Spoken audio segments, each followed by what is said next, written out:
Hello,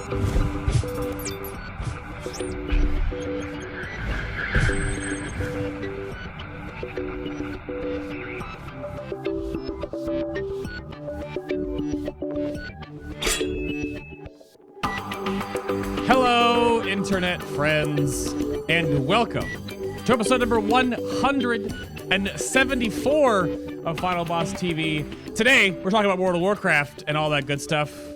I am your host. My name is Adam KK Bay. Sorry, I had to find my... I have so much stuff in this scene because I combined all of my scenes recently to, like, be easy, but then I'm like, wait, which one am I opening? But that's my social media little bumpery thingy. There you go. And of course, today we're talking about the start of a 4-part series titled The State of X, Y, and Z. Today is the state of healing. Then Battle for Azeroth, we have range DPS coming up next, then tanking, and then melee DPS. And this is all sort of like a right before 8.1 plus 8.1 sort of primary deal, where we can sort of talk about how the game is now and how maybe things will change in the future. And then when all the spec shows actually start in 8.1 in 2019, every individual spec gets a show, which will take the breadth of the entire year. We'll be ready to go in that sense as the patches roll out, 8.1, 8.2, the different raids, all that kind of good stuff. So today, healing, and next week, range DPS, and then we'll go on from there. Of course, I have to do a really quick shout out because I would not be sitting in this chair if there wasn't some very special nerds supporting the show, the stream, and everything in between. These are the November credits tier and higher patrons over on my Patreon page. So without them, Final Boss TV would be far less art-filled and less pretty. So if you like what I do here and want more of what we do here, there are behind-the-scenes notes and additional podcasts over on the show's Patreon page over here. We're almost at 50, so there'll be an after show for today's show. For example, you can follow along with the show notes. There's the stuff from last week, which is the pre and post BlizzCon shows, Jesse Cox, Krendor, Preach, and Novel. There's just more of this, a little bit more, casual in this regard. So the State of Mythic Plus show we did, which sort of started off the idea to do the State of shows. So you can go check that out and support everything that goes on here. And of course, if you need to know where everything else is happening, FinalBoss.tv, the new website where all of the live stream, YouTube channel, archive, and Discord server links are all down below. Just FinalBoss.tv. But today, we have some returning guests and some fresh meat, because I like to bring on new folks here and there. But first off, Jack, welcome back to the show, sir. You're very tall still, I can tell. Wait, why are you... I can't hear you, Jack. Jack! Oh, that's right. Push to talk. Sorry. Got it. Remember that whole time? Push to talk was the thing. Yep, I got it. Some things never change. Hi, Jack. Hi, buddy. How's it going? You ready to talk about healers today? Always. No, we're not talking about just priest, all right? We're talking about healing. You understand? I'm going for everything. All right, I'm ready. I mean, we just talked about how you were apparently healing on a Shadow Priest the other day, which is just... Let's get past that part. All right, who's next on the list? Who's next? Cirra is joining us back today as well. Welcome back, sir. Hello. No, I'm just kidding. No, stop. YouTube's going to be so bad. Hello. I'm doing pretty good. How are you doing? But so you are going to bring up all the other healers that Jack can't talk about, right? Is that correct? Yeah, so I'm going to bring up the other healing spec, which is Holy Priest. And, no, wait, stop! That's not... No? No, there are others? There are others. I might need to do a bit of research. You better talk to the other guy, and I'll look at the other. Okay. The fresh meat on today's show is Voulk, coming at us from all the way across the hecking planet. Good morning, sir. Good morning. I am excited to be here, and I can't wait to discuss BFA healer balance with two priests.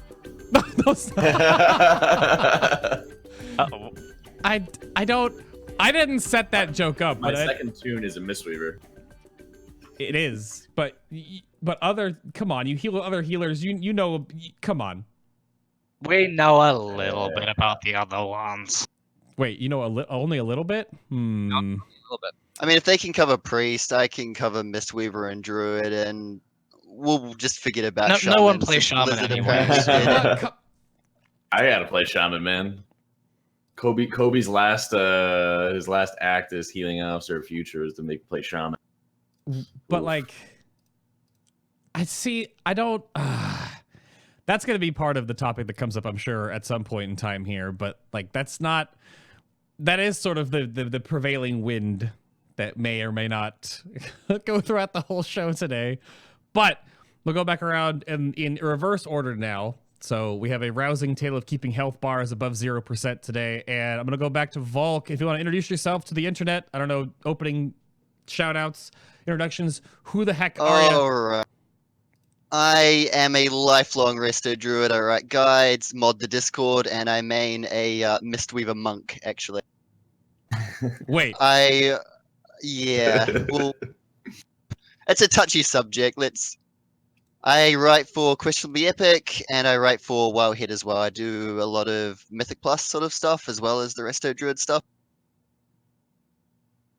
Fair enough. How long And have you been? I like to think I've got a pretty good knowledge of most of the healers, mostly from them coming into Dreamgrove to come. Okay. How long have you been doing the healing stuffs? Since pretty much BC. I had a dark time in MOP where I started tanking for a tier, but aside from that, it's pretty much always been. Yeah, we got a top 10 anime betrayals in chat already with that with that introduction. Rip.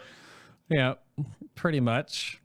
So, and Cirra, how about you, sir? For those that you didn't meet you on the Mythic Plus show. So I am Cirra. I'm a main raider in Future, and I also play in the MDI team Excel's Angels. Terms of writing, doing some Mythic Plus guides with Icy Veins right now. Yeah, that's basically me. Mainly known, well, last MDI, mainly known for playing Paladin, then ended up this one playing Mistweaver, and in Raids I play Priest, so kind of a bit of everything, kind of the flip healer, basically. Okay. And then Lazy boy. here, I'll just do Jack's intro for him. Oh. Hi, I'm very tall. There you go. Hello, everyone. I'm Jack, also main raider in Future. I write the guides for Holy and Disc Priest for Wowhead, and I push keys on Disc and Mistweaver. And I play Shaman part of the time in raids. Yeah. I don't know. I feel bad for like the shaman sweeping under the rug comments we've had so far. I don't. What do you mean? Maybe there's like almost no better cooldown than a darkness donut with an SLT. Come on. You can't. No? What do you do for the other 3 minutes of the fight? I was feeling pretty good now. You figure it out. We were pumping in the alt run. Zero knows. I was going to say, we're just playing them down, so when it comes to the questions about shamans, we can go, surprise, we got you. They're actually not terrible. I mean, wait, we'll say that. Oh, well, I mean, yikes. I don't know about this one. But I guess the first things first, because this is like, I mean, I'm going from one yikesy topic to the next one, mostly because I just want to get this out there and quell this. I actually need to pull up the huge Wowhead resource for all the 8.1 stuff in a moment here, because that's like the giant collaborative database of all the stuff that's changing, because it's been over like multiple patches. But one of the contentious points, mainly for only certain specs, but now I want to just pick your brains from the healing perspective, is the GCD stuff. So did anything in that realm, in the GCD debacle going into BFA, actually impact anything for healers, really? And I'm going to go to the Druid first, because I'm doing this on purpose. So Voulk. I think it strongly depends on the healing class. Like Mistweaver, I don't feel like I noticed the change pretty much at all. Whereas on Resto Druid, it's not a big power loss, but it's kind of annoying. Like if I have to frenzied regen, then I've got to go beer form, I've got to wait before I can start the heal coming. It's just, there are some abilities that I don't feel should be on the GCD. I've got no problem with the power being on the GCD, the big healing cooldowns. Innovate shouldn't be on the global cooldown, and no defensive should be on the global cooldown. Innovate in particular ends up really... It's a bad design when it's better to give the Innovate away to another healer purely because they'll get an extra free spell from it. And I don't think they thought that through when they put it on the global cooldown to begin with. Okay. Cirra, what about you? Anything to add to the GC thing? This is the topic to get out of the way, and then we have fun stuff to talk about. Yeah. generally speaking, bearing in mind that I haven't really played much Druids, that's the one thing that I can't really talk about at all. I don't think it's that impactful. Like Mistweaver, don't really notice it. Priest, both specs. Again, it's like you cast something, one of your big cooldowns, then you have to have a little delay. So that's irritating, but it's not anything worse than irritating. The only thing that I do notice it on is Holy Paladin with Wings and Holy Avenger being on the GCD now. When you want to go into those big damage bursts, when you're an M plus and you go, I don't need to heal, I literally just want to destroy everything, you have to wait, I think it's like 3+ seconds before you can actually get going. You have to do that pre-setup, which isn't too bad. If you have like a 5-second countdown, if you go like 5 Wings, 3 Avenger, 2, 1, start going, or something like that, it's fine. Most tanks will just go 3, 2, 1, go, let's go, charging it. You don't have any time to actually prepare yourself for it. Other than that, I don't think there's. It's irritating. It's not game changing. Right. Oh, chat brings up the Resto Shaman and Ascendance. Jak, this is for you then. How about? Well, I was gonna mention Ascendance, and it's like Ascendance and Rapture really that are the big ones. I think with raids for both those cooldowns, it's not too big of a deal because you're just able to prepare in advance and say, oh, I know when I'm actually going to end up using Ascendance or Rapture for these points. But I think in M+, I mean, Shaman already struggles in M+, but when you're having larger group-wide damage, you need to quickly pump out a lot of healing. That's where I think both of those cooldowns become a really big problem because you can hit it really quickly, then you're waiting the full GCD to be able to get everybody to start ramping up into that healing, start pumping shields into the tanks or something along those lines. And I think that's where it causes a lot of problems. Yeah. I've had a couple times where like I just didn't prepare very well, and I'm trying to like spam shields into the tank, and then the tank dies in the Rapture GCD, and it's like, well, shit. There's some of that's being tweaked, I think, in 8.1, but the only thing that I thought that Blizzard openly said was that defensives, and not like every defensive, though, they didn't give a list, and then movement abilities, but I didn't think many movement abilities were really impacted, are, like, it's one of those cave, like Blizzard Cave, they're probably doing this. Those are being changed in 8.1, but I don't think, was anything specific healer-wise that you guys noticed that's coming back or changing up the GCD? Is Frenzied Regen, for example, going off so you can just go Bear Form and hit it immediately, or is that not happening? At least on the PTR, it's still on the global cooldown, so I don't know if they've still got more changes to come. Same with Innovate, still on the global cooldown. So if they're coming, then they should be on the PTR already. I would assume that they are not. Okay. Right. I was gonna say, I haven't spotted anything. So unless they are planning on doing an extra little wave towards the end, just tiny little tweaks here or there, like you say, with the movement a bit. Yeah, because we haven't got a list yet. That's the one thing that I didn't see here. All the numbers and all the different like talent rebalancings are happening, but I didn't see that specifically yet. So, but to flip-flop to something a little bit more positive then, to get that out of the way. I changed this in the notes because I was scrolled down too far, truth be told, but I think that actually works to get that out of the way and move on. I want to talk about just resources that you guys want to plug and get out there to make sure people are aware of. And I have a whole bunch of things, and I have my one that I'm going to open this section with to give a big shout out to all the work that gets done over at Blood Mallet. So this is, and actually it's funny, I looked at this when I pulled this up, and I didn't really realize that Holy Priest is on here, but none of the other healers are on here yet. Mm-hmm. So the only DPS healer spec. Right. Well, is that the reason why Blood Mallet has it on here? I think it's just because people did the legwork for it. And he had tools to be able to work with. Yeah, but me and Elsra during the MDI did contact them and ask if we could maybe try and get some stuff in for Mistweaver and Disc as well. It's work in progress. Okay.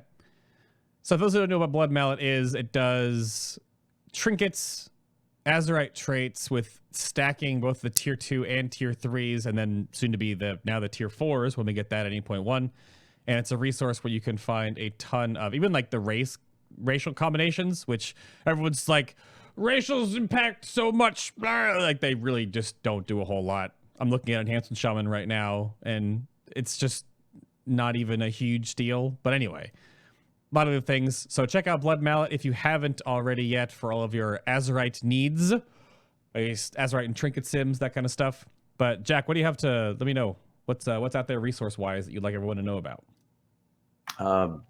Definitely would promote my own guides, work that I do for Wowhead for Holy and Disc. We were kind of talking about earlier in the show where WoW Analyzer is a good tool to be able to start plugging into your logs and Well, keeping in mind, the resources that they have on it and the contributors they have for that site are also excellent, but also being able to see, like with WoW Analyzer, specific context as to what's going on whenever you're looking at specific, log fights, whenever you're looking at something specific setups. All that stuff is always very important to look at the context and knowing whenever you want to be min-maxing and using certain abilities and when you're timing them out. Yeah, I have the Wowhead stuff for sure. And you brought up the WoW Analyzer. I didn't have a log to plop into this, but we had talked about this before on previous healing shows in Legion. And I brought this up when we were setting up that I wanted to make I was curious if this has come a long way since Legion and how you break down and look at your logs as a healer, because this tool, primarily when it first was talked about, was a healing additional. Like, it was supposed to be something that helped healers realize what they were doing and help that out. But now, of course, it moves beyond there. But this just does a lot of the legwork for you. Previously, you'd have to take your log to your class Discord or something, and you'd need someone to kind of sit down with you for 10, 15 minutes. That takes out that entire part of the process, and then you can just worry about the little intricacies and the context behind every recommendation instead of having to do all of the hard bits as well. Right. Simple things like just being able to see how valuable your evangelism was, just plug it in and you're able to see it immediately rather than having to look at your setup and look at the logs and dig through them yourself on that end is really helpful. Yeah. And some stuff that you can't easily see from logs, like your uptime for efflorescence, for example, it's awful to try and get that information yourself from logs. You've got to do a lot of work. The analyzer just does it. Okay. Voulk, well, how about you? What do you have that you want to throw out there resource-wise that people should know about? I think the healing guides, there's a lot of Wildhead and Icy Veins both always have a guide for each of the specs. Sometimes one is much stronger than the other, and so it's working out what's the best. For Resto Druid, we've got Icy Veins is very good. I'm going to self-plug and say Questionably Epic is very good, but the other ones, not so much. And so I think it's just about working out, and I think class Discords are a good place to start here, working out what the good guide for your class is. Yeah, there's a lot of stuff. I'm just tabbing everything on Questionably Epic. Now, this website, though, specifically Resto Druid Guide oriented stuff, is this all by you? It's Resto. It's all written by me. It's Resto Druid aimed, but there's a lot of stuff like healing trinkets that apply to all healers equally, and so hopefully all of the different specs can get something. Okay.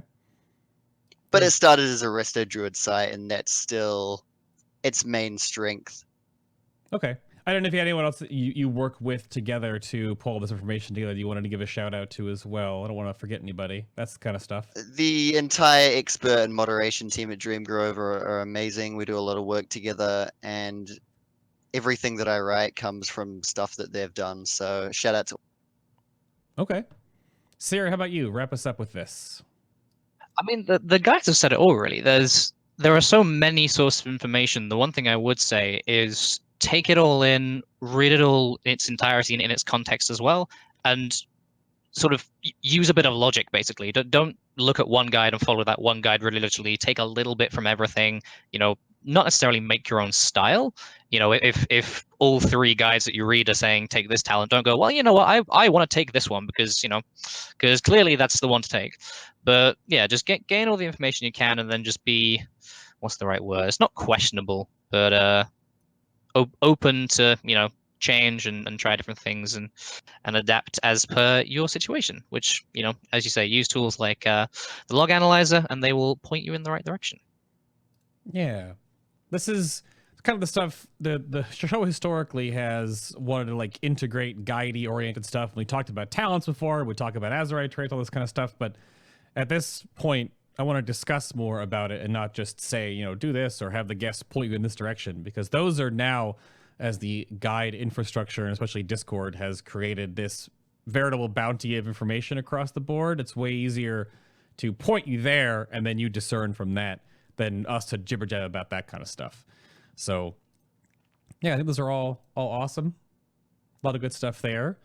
So now to go over into the sort of good, bad, or morally gray area for healer gearing.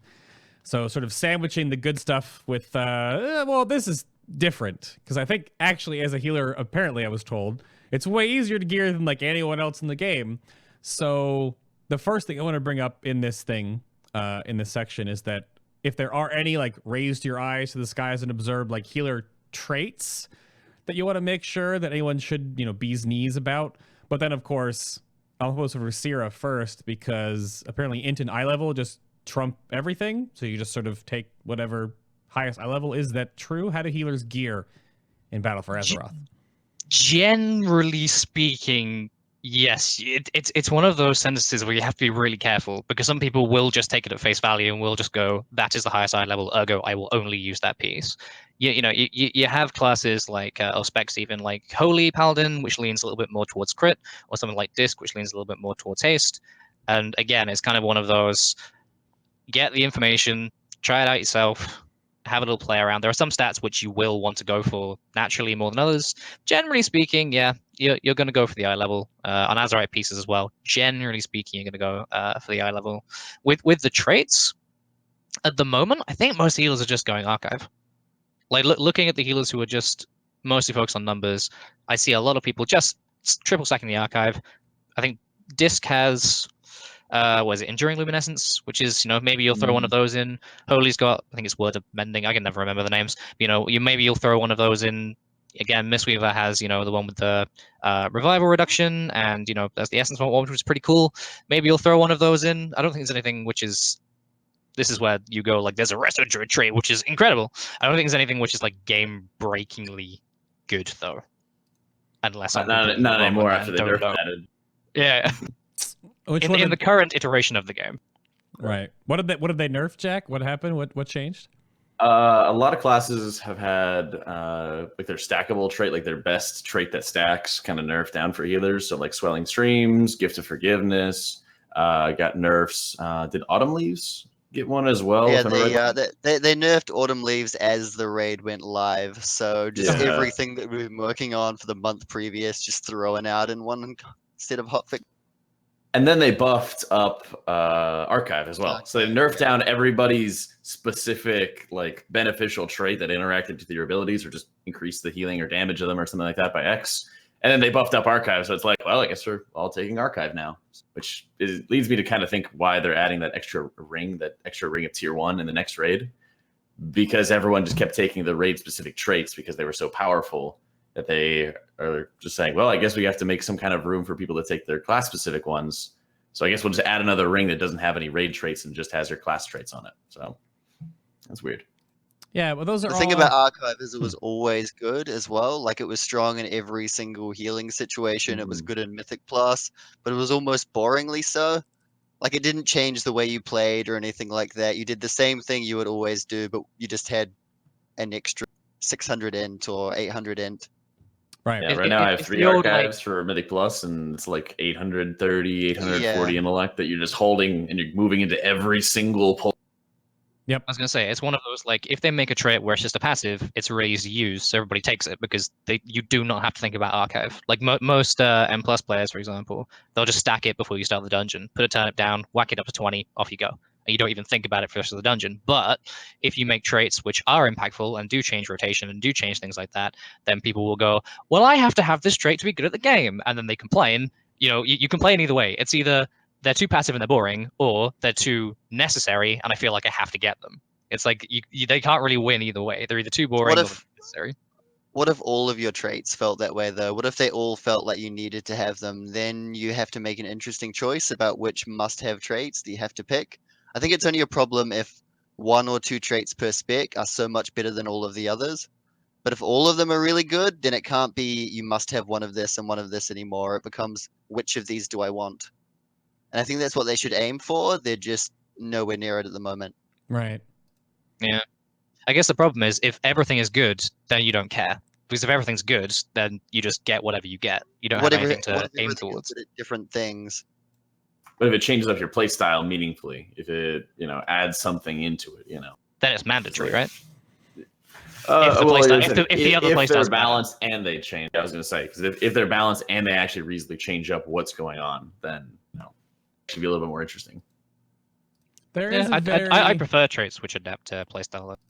Right. Yeah, and I think that's one of the things right now is like a lot of the complaints go into these things don't impact our gameplay enough. Like, we don't even have any 120 talents. We lost our archive or our artifact rather. Right. So those kind of things like, well, what's kind of spicing things up? And we're like, Holy Priest, for example, is getting a bunch of buffs and nerfs going into 8.1, where it's going to change up your talent usage and maybe your playstyle a little bit, but it's not because of you being incentivized to do it. It's because they're just buffing and nerfing the numbers.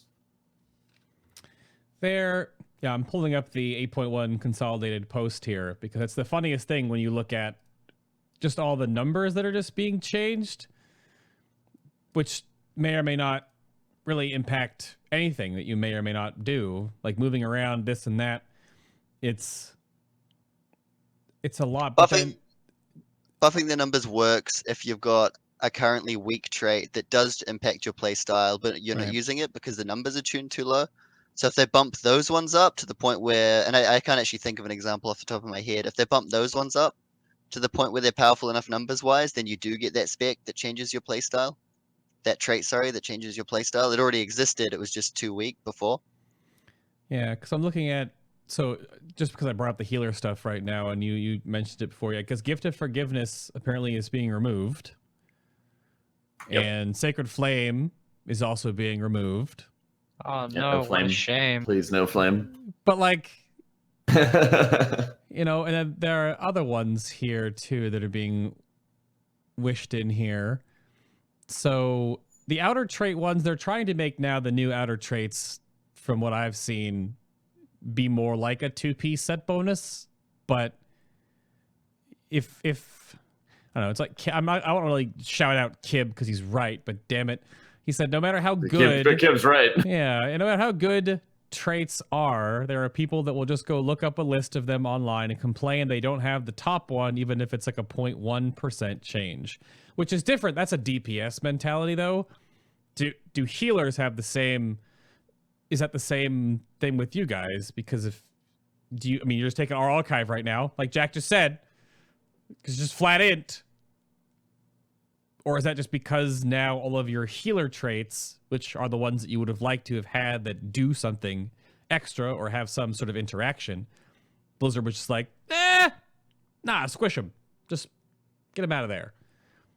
I think it depends on the healer. Like we said, Autumn Leaves was something which not necessarily changed the playstyle massively, but it was the trait to go for. It was the one that everyone was saying, if I'm playing this, I'm going to go for this. Yeah, I don't know. It's as I say, it's kind of weird because whatever you do, it almost feels like whatever you do with traits is going to be wrong. Because you will have healers who have the mentality of, I have to min max. Like, you have your players. You just generally speaking, you can't say all healers or do or don't. But you'll have players who say, I will min max the nth degree, even if this literally only gives you 100 more HP. I'm going to do this. And then you will have healers that go, well, the differences are minimal.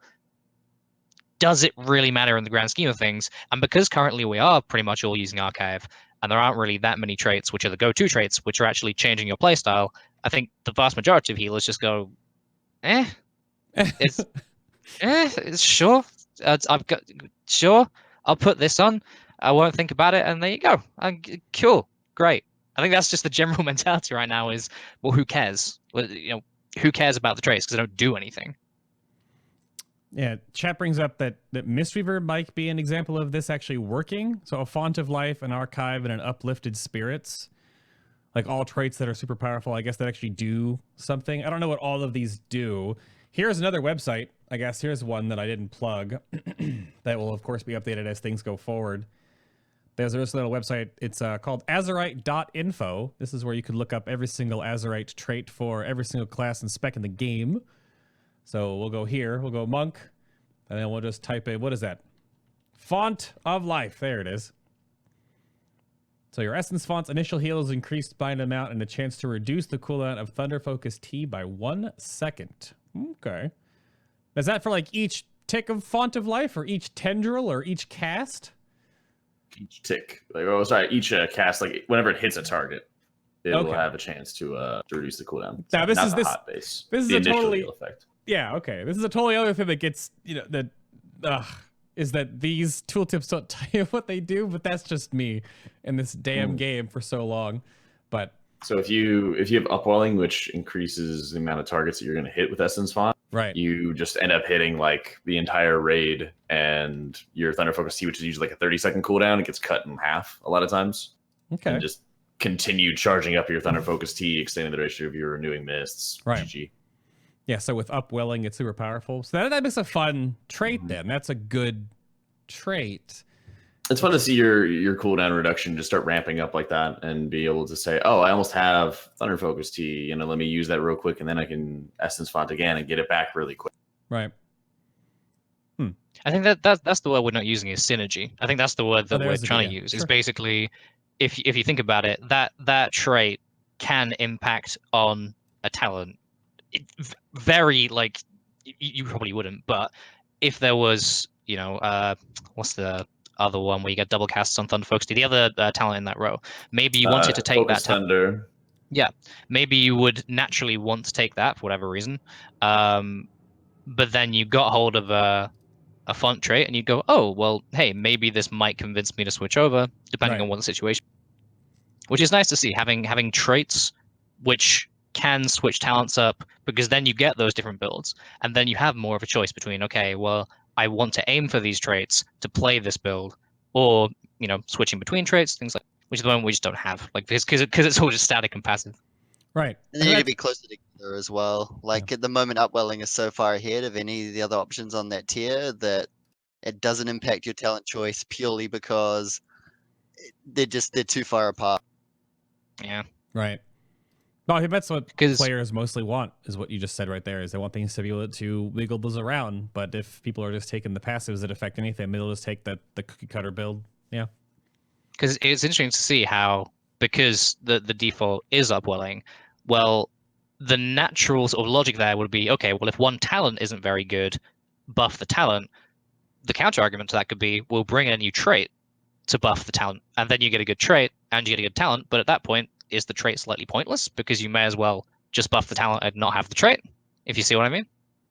Oh, you'd have to massively buff, like in this example, versus like Focus Thunder versus like upwelling in a raiding environment. You'd have to make the trait ridiculously powerful in order to outweigh the power that upwelling already has. So when there is an imbalance between talents already, and you want to make talents to incentivize you to take, or traits to incentivize taking certain talents, then something's kind of got to give to be able to balance out that bar there. Either have to make a really overpowered trade or work to balance out the talents to make choosing one or the other more situational or something like that. But if you take this one trait, it puts you over the top. So right now, I think agree that with there the is a problem. idea. I agree with the idea that your traits could impact your talents, since that's something we saw a little bit with Autumn Leaves, but in a more negative way. But I think they need to, if that's their design idea, they need to capture it much better than they have, and the talents already need to be closer together. Mhm. Right. I think right now they also just been a little bit too safe with their traits, right? I mean, They I know that definitely have we been don't too want to. safe. Yeah, I don't know. We don't want to start off with like the best goods available or anything. We want to grow them over time. Right. But going into the second raid, and at least I can speak for Priest, I haven't really seen anything that super changes the game for me. I get like a little proc I can mix in every now and again. I get a little buff to another trait, but that's kind of about it. Right. It's actually funny. I don't want to go on this too much longer because I wanted to get to the next. The next topic sort of feeds into all of this, but there's a huge post that you made on Questionably Epic about Autumn Leaves, and I know this has been a trait that's been a while. And if you don't know about this, if you don't playing the Resto Druid side of the game, Autumn Leaves is if your rejuvenation is your only hot effect on the target, it increases its heal by a flat amount. And at first, players might be like, oh, so it just makes Rejuve stronger if I'm not healing with anything else besides Rejuve. But then the math that I understand of this is that, well, how does that even work with Harmony? Because you want more hots on a target to have Harmony work to buff all your hots. So why does this trait counteract my mastery, which is the whole point? See what I mean? Like, what? Yeah, it was sort of directly antithetical to the basic Druid design. Put your hots up and stack them as much as you can. And so it was weird like that. And people overcommitted to it, as in they took everything else off their bars except Rejuve. Like we had to we had to convince them that their other spells were even still worth casting after they had it. So it wasn't a nice bonus if you could only get a rejuve to the target anymore. It was, why should I even cast anything else? And that's not actually how the math for it panned out. Pretty much all of your spells were still worth casting. It just restricted your talent choices a bit. Yeah. But people who, and that's why we wrote the article on it, because people just weren't casting anything but rejuve. Right. And all of your other spells were still really good. They read it and they took it to its most extreme, and it could have been balanced to its most extreme, but it wasn't. And so all of your other casts were still good. You would still regrowth if it would save someone's life. Swiftman was still really good. Efflow, still probably the best spell in our kit. Life Bloom was still worth putting on the tank, but they skipped past all of that and just went to, okay, I will push Rejuve only. Yeah. Which is basically how we played in tier 19. So it was a familiar play style for I some. was gonna say it's what you were doing. It was anyway. basically Nighthold, yeah. So all of that said feeds into these next 3 bullet points that I have here. We can sort of bounce between any of them because they all sort of squish together. Is the healer meta. And I always bring up this, and we'll have this on the tanking show and the range DPS show and the melee DPS show coming up soon, right? Just to get like a litmus test of how this works. But the healer meta, and how do you gents feel about the prevailing wind that we've been talking about throughout the show? And we start off with that, how is Battle for Azeroth treating its healers right now? Because it goes sort of back and forth from expansion to expansion, right? Either they can all work and you can make a healing team and it's all good, or there's obviously some sort of wrench in the cogs of the system that is may or may not be clogging things up between the healer specs right now. We were all sort of, when beta cap happened, we were like, oh, this is coming back and powered shield spam is coming back, and it's gonna be warlords all over. But it's, so what is the healer Womp womp. meta? Yeah, womp womp, exactly. So Jack, Yeah, start us off here. Yeah, What do you? Jack, how's Disc being treated this expansion? Yeah. At least speaking from Uldir, Disc was absolutely dominant and absolutely shredded most of progression with just doing as much damage as tanks, doing more healing than any of the other healers, and bringing barrier utility alongside of it. So they absolutely shredded it. But I think it was kind of, it seemed almost like there was a utility tax that was given to Holy Paladins and Resto Shamans, in addition to some of the fights, for example, being unfavorable towards getting like a good Spirit Link totem or getting people to actually stand in your healing ring. Like Fetid, it just feels like a nightmare fight for Resto Shaman. So those things kind of come out of, you know, where we're seeing the healers in the meta for Uldir. But I think going into like 8-1, I think the balance once we get into like Battle for Dazar'alor, it looks pretty good so far. After doing all the mythic testing they had available, all the heroic testing, I don't know if they quite went far enough with this, to be quite honest, because it's still really strong. But I think the balance of the healers is going to get a lot closer in 8-1. Okay. That's the question. Do you have any pet peeves about this expansion while healing? Cirra, you're the one that is doing all the mythic plussy stuff. I don't know. What is your take on all this? I'm gonna make a very bold claim. Uh-oh. The healers as they are fine. Now, I know that is a very bold statement to make, but it is in the context of, you have to think about, like Jack said, different bosses require different kinds of healing. There will be some bosses which absolutely destroy the tanks. And if you put, for example, a Holy Paladin up against a Resto Shaman, well, the Holy Paladin naturally will be better. If you have a fight like, you know, let's think about a good stat for like Varamatris, actually, from Antorus, where everybody stacks all the time. Things like Shamans, things like Resto Druids, things like Disc Priests, they're just naturally going to look better. I think this tier was very unfavorable towards Shamans. I think this tier was very favorable towards Disc in most circumstances. So people, I mean, so people just went, what fight is bad for Disc? Could you name a There fight isn't where Disc one. isn't good? Like, there are There fights is which are one. slightly irritating. But there's not Exactly, any that's the worst you get as a Disc Priest. It was a little bit annoying. I topped healing, but it was a little bit annoying. Yeah, that was like Mithrax. I'm like, I got orbed on one of my ramp ups. That kind of sucks. But like, all the other I think as long as you go in, as long as you go in with the mindset of, I know what my strengths are, and play towards your strengths, you'll notice that your class is actually fine, even if you don't think it's that good. And as well, healer, a lot of it is basically based on, where do I get to put my CDs? Is somebody else trying to snipe me? Is somebody sticking a revival in front of it? Something like that. You can basically make anything look good, unless we get like deep into farm, and then everyone has an opportunity to just pad the meters, and there is one spec which just cannot get close to all the other ones. But at that point, it's too late anyway, right? Yeah, I mean, no one really cares about farm logs. Really, they're for fun. Exactly. Well, some people do, but I think it was also kind of an interesting tier with Uldir as we had more like new playstyles coming out. I think in the case of like Resto Shaman, how people were kind of playing at the start versus how they've been playing now. And it wasn't really any of the buffs or nerfs that were super changing or incentivizing them to change up their playstyle. It was people just discovering other things where first they say, oh, Cloudburst replaces our healing stream totem. Well, that must suck. And then everyone's running with Cloudburst and actually destroying with Cloudburst now. Yeah. Thanks to like pumping up and charging up their Cloudburst via Wellspring, right? And taking advantage of like the little Wellspring bug where it's just supercharging your Cloudburst, explode for a bunch of healing, and now you're actually showing up on the meters. And as long as you're actually able to keep people, in range and hit a lot of targets with your Wellspring, you're going to be very successful there. So I think like Shaman, for example, was a class that had a weird playstyle at the start, got some buffs, started changing their playstyle, and now is in a very strong position. And they're going to receive, I believe, some minor buffs going into 8-1, if I remember right. Yeah, but I think that it's actually going to be really powerful going into the next raid, though. Well, the biggest thing about the Resto Shaman, if you want to bring that, I have the stuff right here, is mostly the chain heal. So chain heal is receiving a pretty substantial 35% more spell power bump. So 105% to 140% spell power. And it doesn't diminish the same way. Yeah, it's 30. Oh, yeah, the drop off. Right. Yeah, 30% with each jump. 2 to begin with. There's still this stupid, like looking at chain heal, there's that like hidden passive that comes in here.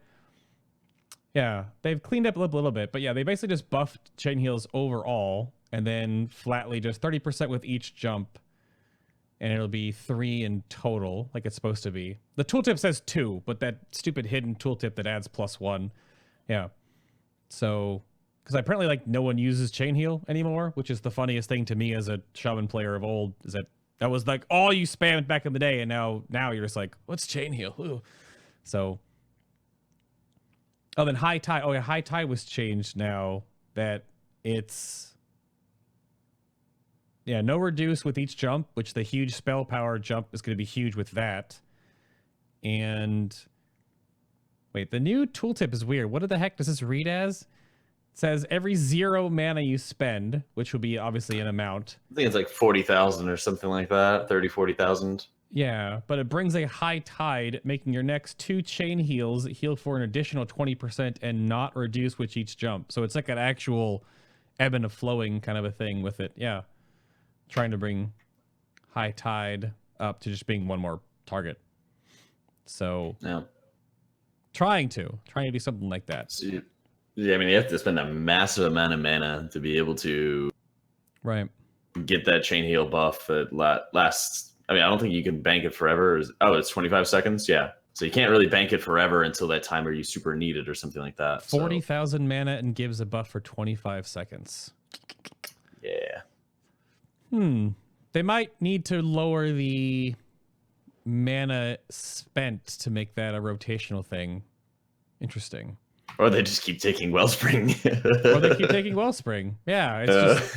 But hey, Wellspring being good, I would say, is a win. I talked about that during my beta testing because Wellspring was a joke in Legion. So, but little things like that can come up for sure.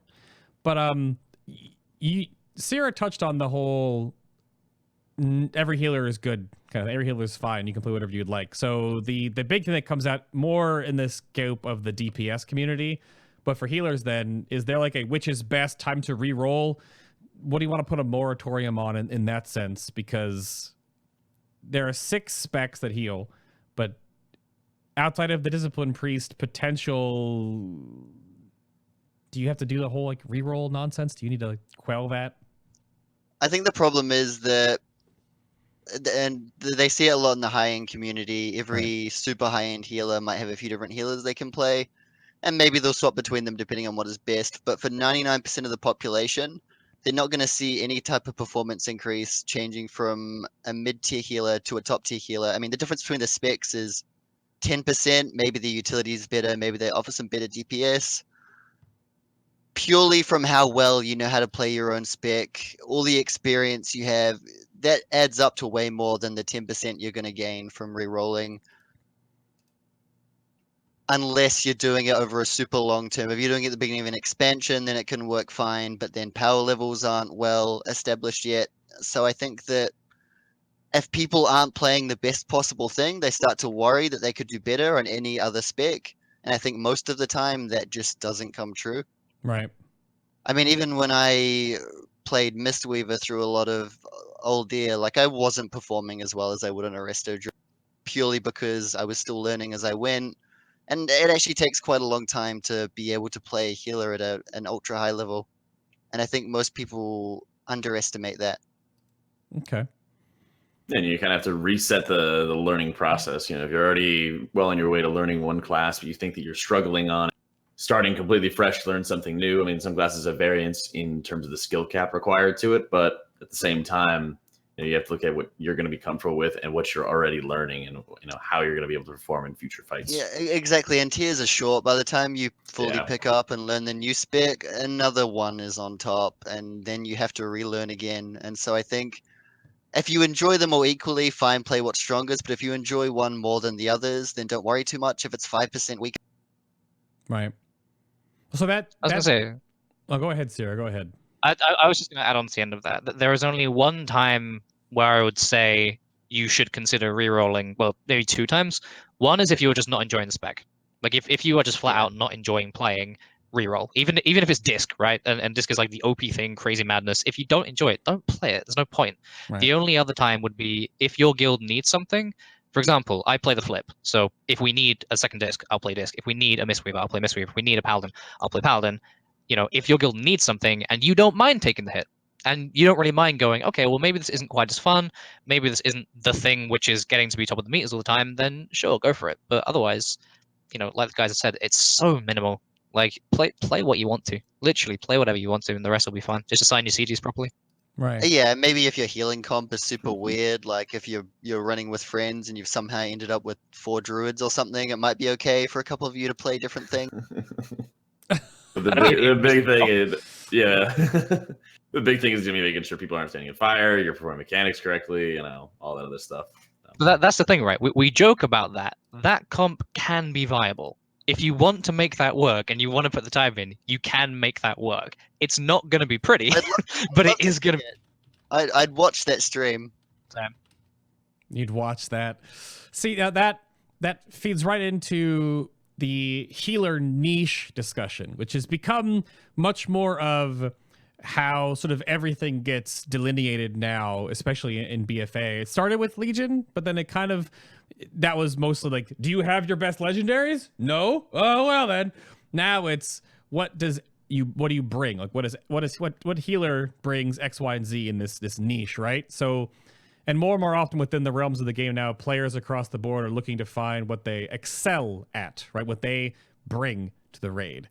And many players have grown to know the recent rise in power of the Mistweaver, most notably for a Ring of Peace, I suppose. Many of you may or may not know of this spell. It's pretty good, which they had in Legion, but they all took their stun back then. So now when they have the stun baseline and can take Ring of Peace, oh, interesting. But do you have any pros and cons for like the healer is best suited for X, Y, or Z? And I don't know, Jack, do you want to go with this? What do you think? Healer niches. I think right now you have Mistweaver and Pally who are able to handle a lot of like focused and spot healing effects that are usually extremely powerful. I mean, Mistweaver, you have a massive amount of their healing just coming from Essence Font, in addition to putting any spot healing onto targets that already have Essence Font on them to allow their mastery to trigger twice, which is always really powerful. But how powerful Statue is, things like that. There was hope, for example, that like the Rising Mist kind of kick weavy build would get some kind of traction or something early on, but then that just quickly got evaporated when not only was the tank weaving, upwelling type build just much better, but it was also a lot more necessary for the content. There was a lot more spot healing required. There was very high value out of just taking statue and making sure it's channeling into the tank all the time, right? Disc kind of fits into everything, and like we talked about earlier, it doesn't really have any bad fights, and you're able to see, if we have any mobility requirements. I think Rested Druid can kind of shine, but we didn't really have too much of that. I think one thing that helped us out a lot was like Mythic Cahoon, where we needed a Rested Druid just to toss more hots onto targets before they ran up for their trench runs on Mythic. Right. But otherwise, we didn't see anything that specifically was like, we really want to have a Rested Druid for this. And then Holy Priest just absolutely pumps healing all over the place. And once we start getting some more stack fights, like I think we'll get in Desire Lore, I think Shaman's going to just really destroy things when we get into those. Gotcha. Yeah, that's sort of, this all like funnels together too. I'll bring this up after the break, but I don't know, Voulk, did you want to add anything to the healer niche role as the druid, but you play Mistweaver? The option always comes up about healers doing damage, and Jack touched on it before too in the raid setting. So what do you have for that in niches from the druid perspective? I think for damage in particular, Mistweaver was absolutely awful for it in Odia, because Odia was famously melee unfriendly, and to all the DPS nods, as, everyone. yeah, the DPS as Mistweaver, you've got to get in there into melee, and you've got a DPS, so you're effectively taking a melee slot on a lot of those fights if you want to deal damage. So aside from Zul and I think Fetid, I pretty much didn't DPS, and even on Fetid, it was only at the beginning of the fight, because as soon as the debuffs went out, you didn't want to be anywhere near melee, because God forbid you give them a debuff, you'll never hear the end of it. And so I think that DPS is a niche that Mistweaver was really bad at. I think Disc was very good at it. I think Resto Druid can be very good at it on the right fight. I think Cat Weaving can keep up with Disc even. It just requires a lot more time DPSing, whereas Disc, it's all... A Disc doesn't lose any healing. Exactly, it just doesn't lose any healing to DPS, whereas we lose a lot of our healing to DPS. But I think for healers in general, niches overlap a lot more now. Like Jack mentioned, Resto Druid was very good as a mobile healer, but that wasn't our main strength this tier. Like our main strength this tier was strong cooldowns. The problem is that niche overlaps with Disc Priest, and Disc Priest did it better and more frequently. Yeah. And so I think if Disc never existed, then you would have bought Resto Druid to a lot of those fights for cooldowns. But Disc did exist, and it was a little bit too strong. The damn thumbs up, this guy. But yeah, I think niches overlap a lot more now. When it comes to mobility, Druid and Mistweaver are both very good after the Essence font change for BFA. Okay. Right. One thing about the damage, everyone's talking about, you've got the disc changes coming in, obviously, with the damage, which, I think will lower it a bit, maybe, as Jack said, not quite enough. One thing people aren't talking about, Mistweaver damage, the buffling, crackling Jade Lightning. So we're going to be totally fine. It's about time. Nobody's talking about that buff. We don't have to be in melee anymore. But does it deal damage on time 0? Who cares? We can have They buff it by like 300% or 5,000. It's something. Like I would cast it sometimes. If the raid leader calls all healers DPS, I'll sit there with my shitty Jade Lightning and pretend like I'm trying. Everyone in the raid knows that it's not doing contributing. anything. It's more of a moral victory. Hold on. I'm looking at CJL at currently. So CJL ticks instantly now, but it actually is. It's nerfed from what I'm reading here. In the consolidated post, it actually it's less attack power scaling. 27.9 to 22.4. Don't ruin my thunder. But is it because it's making a tick on cast, and that's why they move to the damage? I don't know. I was gonna say if you break your CC, it's usually for breaking CCs or just, Well, notably as well, if it ticks instantly, it'll apply the monk debuff, the physical damage taken increase immediately. Yeah, so on Fitted, for example, we would have our Mistweavers attack the ads and apply the debuff to them. And with the current Jade Lightning design, you have to wait until the first tick actually hits. Yeah. But if you get interrupted by, you kind of had to play around the stomp, so ticking immediately is kind of nice, but it's still a garbage spell. Oh, Yeah. come on. So I was just making sure on the same page if that's the change that isn't listed here, because it's not in the notes. It doesn't say it ticks on cast, but that's probably why they've shifted the attack power down a bit, but you can literally do damage with it on cast now, which is nice. It's a good change, but they Yeah. could have made it do damage as well. I could have. They could have just buffed damage. That would have been a better increase of damage, is to actually give more I'm damage. happy with it ticking on times 0. I think that's huge. Yeah, that's I mean, fine. I Okay, guess that's they good. don't want Monk to be good range DPS. They want you to have to go in there and fist course, of weave course, if you of want to course. deal any damage. That's just. But then we funny to go me. in and we don't do any damage with fist weaving anyway. Hey, compared to yeah, this it's, good, but- it's a good point. Hey, But we do have rushing Jade Wind. it's Not true. rushing leave the Jade Wind. damage. Just leave the Thingy. damage to Spinning me. Crane. That's the one. Yeah, spinning crane. Well, then don't bring up spinning It crane. must be a 'cause really engaging AoE rotation, just spamming that one button. Any poor Windwalker monks out there are going to hear spinning crane kick, and they're going to remember back when they had those awesome traits they could stack, and those don't exist anymore. Just. I did that on purpose. Womp womp. Womp womp. I'm sorry. DPS things. Meh. DPS things, but.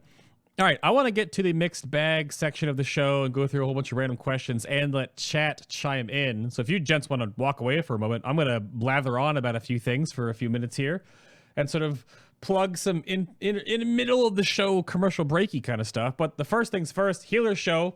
I'm wearing the Son of the Wolf shirt. This is by Fabelina.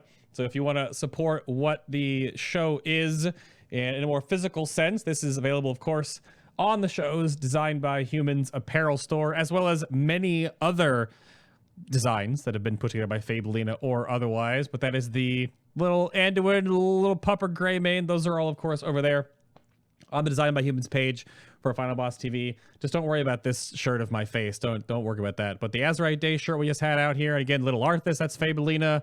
All the ones we can see here. Tutron did this awesome all over sort of End of Legion shirt idea.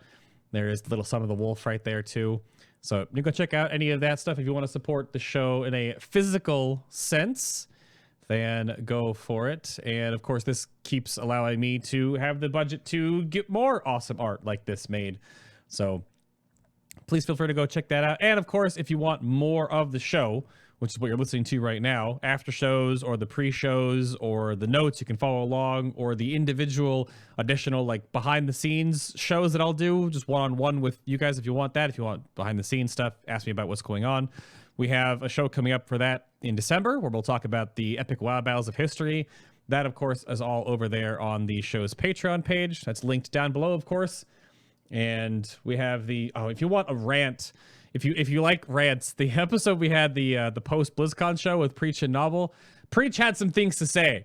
You can go check that out over on the Patreon page again as well. And then there's the little snippet we had from the Cox and Krendor show, and then the Mythic Plus show, and it goes on and on. There's almost 50. We're at 46 to be 47 today.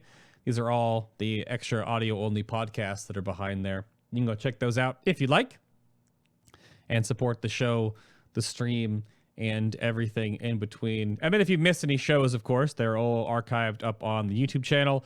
And you can also listen to the audio-only version of the show on iTunes, Stitcher, I believe still, unless it's been changed, and Google Play Music. All of that is linked right on the FinalBossTV website. You go to the podcast section up here at the top, and then there's all of these. If you want the RSS feed as well, I can give you that. You can just hit me up on Twitter, and I can give you the RSS feed, and you can hook that up into whatever podcast device you listen to podcasts on. And then whenever we upload a new one, you'll just have it right there. So either one, all that works. It's where you can find it. Links, of course, down below for the guests in the video description box on YouTube, or right here. They're coming up on your little lower thirds there, Twitters and Twitches and websites, all right down there. But if you have questions, now's the time you want to drop those in chat. I have a whole bunch of sort of canned questions here quick that will sort of weave in some live Q&A. Even though I think it's just Jack and myself right now. Jack, just you and me, Jack. That's it. Uh-oh. Fighting against the world. Fighting we the power. Yeah, just you and me. We'll do all the Q&A stuff. That means I get the rest of the shirts, right? Well, I mean, Hey, man, if they're not here, they can't get the shirts. So I'd like one of the, the All Bay. What was it? What did you call it again? oh, it's I'll be your bay Everywhere all bay. over print. I'll be your bay. Yeah. I'll take one. Please. It's so awful and amazing at the same time. Don't even. It's really good. I'll wear it for you. Oh, if I send you my own merch, you'll wear it. Yeah, Is that how it yeah. works? Okay. Yeah. All right. Let's buy a section of your body one day. Okay. But so I think the first question we can open up with here is, and when Cirra gets back, we'll just bring him into it. Is he sort of the thoughts towards 8.1? And we've sort of like talked about that a little bit throughout the show, but updates on the horizon that maybe big changes you're looking forward to in the patch, because kind of an unfortunate side effect of what we've kind of used to now is the last 2 expansions in a row. The launch of the game isn't necessarily the launch of the game. 8.1, 7.1, those are the big launches to the game, I guess. But I think key points. I mean, we just brought up the Mistweaver thing before the break. But anything else that you are looking forward to, Jack? We'll go with you first. That is specific that you may want to point out. 8.1. I think bringing back the incursion is going to be really nice. The alt catch-up mechanics that are coming in will be quite nice. Oh, yeah. I definitely want to have like the new raid as soon as possible, obviously. But I very much prefer that they're waiting until after January, or waiting till January to be able to release it, because that way we'll have the polish. That way we're not progressing during the holiday season or anything like that. So that'll be nice. One thing that I think is severely missing is some Mythic Plus affix changes. We've been getting like kind of like a trickle of affix changes that have been very minor in some cases, and well, the explosive nerf was huge.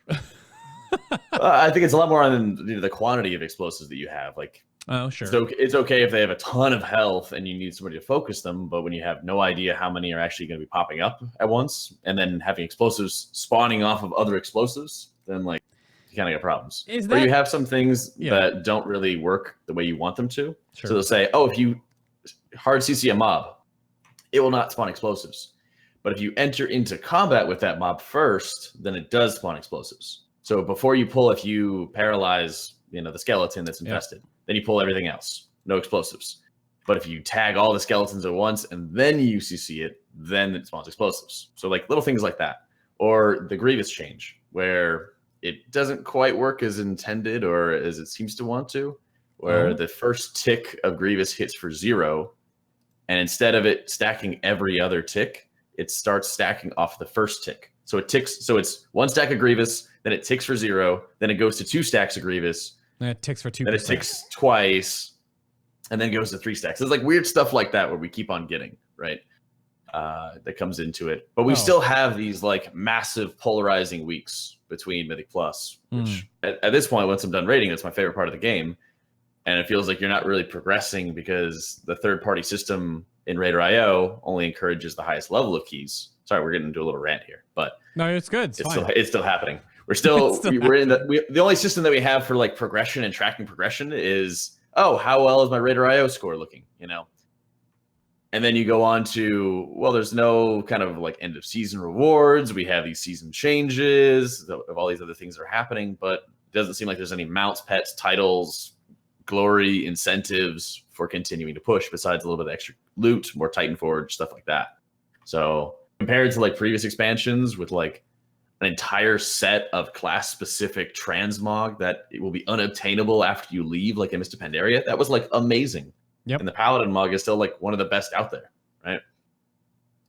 Yep. No, the Power Ranger. I thought that they wanted to do that. Because there were even data mined achievements saying do a 15 in every dungeon, and maybe a 15 is too low for the ultra high pushes, but like at least something. It's something. Were they ever put into the game? Because they're on Wowhead, but there doesn't seem to be any evidence of them actually existing. Yeah. It feels kind of like a step back from like challenge modes, which were giving different. Like, I wasn't a huge fan of like a lot of the weapon mogs, but it was cool. You got like a massive selection of weapon mogs, and then you got a mount that like was really cool. This mounts were beautiful. Yeah, you got the big Yeti. You got the phoenixes, or like 4 colors of phoenix that you could get. You got the instance teleports, which were really cool. And I'd like that back because like I think the dungeons are improved, but when you have certain weeks that are face roll and other ones that are just a massive pain, then you have these like really hot or not weeks where everyone binges as much Mythic Plus as they possibly can in this week, and then everyone takes off in the next one. And it's like, I kind of want to, it feels good when people are constantly playing and you're able to have a reason to log in every week like that, right? So that's a funny, that side point is definitely. And rant. Yeah, and rant, because I was mostly trying to focus on any Healer 8.1 changes. Yeah. My bad. No, you're okay. Because my thing that I thought you were going to open up with was the fact that Holy Priest gets Focus Will. They already had it. They just drop a stack of Focus Will. Right. Oh, wait, they lost a stack? I think it's Shadow that's gaining. Oh, Yeah, I think Shadow gains gains Focus Will. Oh, that's both what Holy and Disc had it, but Yes. now they only get one stack of it. But that One was like stack. totally irrelevant.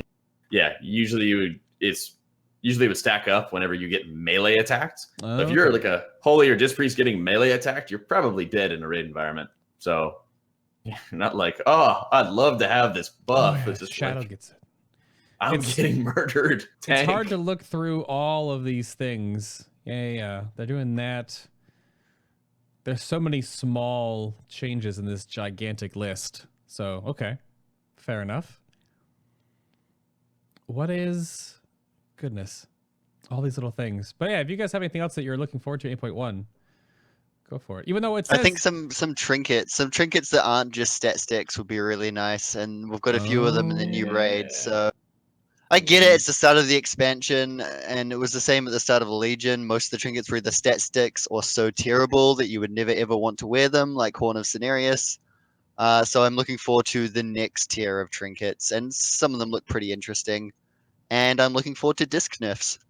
It's not going to be enough. Yes, that actually that piggybacks on question in chat. Peo said, "What do you think needs to be brought down with discipline to bring them back in line? Blizzard seems to be touching the mana efficiency and damage. My gut says that so long as they can bring the burst healing with the frequency they do, they'll be near mandatory in some fights." And if we're talking about the actual numbers, so again, this is hopefully they'll do this because they did with Enhancement Shaman. The aura for discipline is going to -16, so that's -16% damage and healing, and then For damage spells. For your damage smite. and spells, yeah, smite, shatter, pain. You're right. But a totem is going down to 55% from 60. Powered shield is getting a 7.5 second window of time where you cannot reshield, up from 6. Yeah. And mana cost. And mana cost going up, is it really? It still is 2.7 as well. Oh, change 2.5 base to 2.7 base. Yeah. Mm-hmm. So there's quite a little bit for discipline. Not enough, though. Well, they added in Weaken Soul again in 8.1. Previously, that did not exist, and you could keep on spamming it the same shield into a target.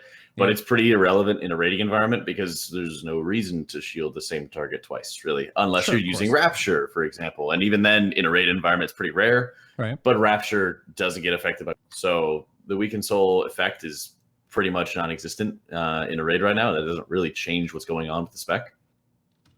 But I think in order to properly balance it, I think they need to have another revamp, basically, of discipline. And it's kind of a problem right now because they even said in the last Q&A, Ian was talking about it, where the average disc player, the average healers are really close to each other. They're all kind of doing what they need to do. Yeah. We're pretty happy with that. But the difference is that when you have a class that has a very high skill cap and you have high skill potential, then you either tune it to a level that, okay, the average players are all balanced together. But then when they're playing at the top level, those people are just going to massively outperform other healers who are also playing at their top levels. You know, I think that's what happened a lot with Uldir in particular, where fights like Mithrax just obliterated on early progression. Like they're far and away ahead of everybody because of how much damage they could do, the fight setup, the damage patterns, right? Yeah. So I think in order to balance it, because if they went along the lines of like taxing damage, because you deal damage, you do less healing or something like that, I think you would get to the point where the average player would get into the inviable or unviable zone, or just be really weak to a lot of people. But then the top levels of players would still be viable, still be considered, right? And I don't know if they want to really do that. So I think it will kind of have to put it into a position where the spec becomes more accessible and skill cap type thing gets reduced, but that seems just more like a massive undertaking.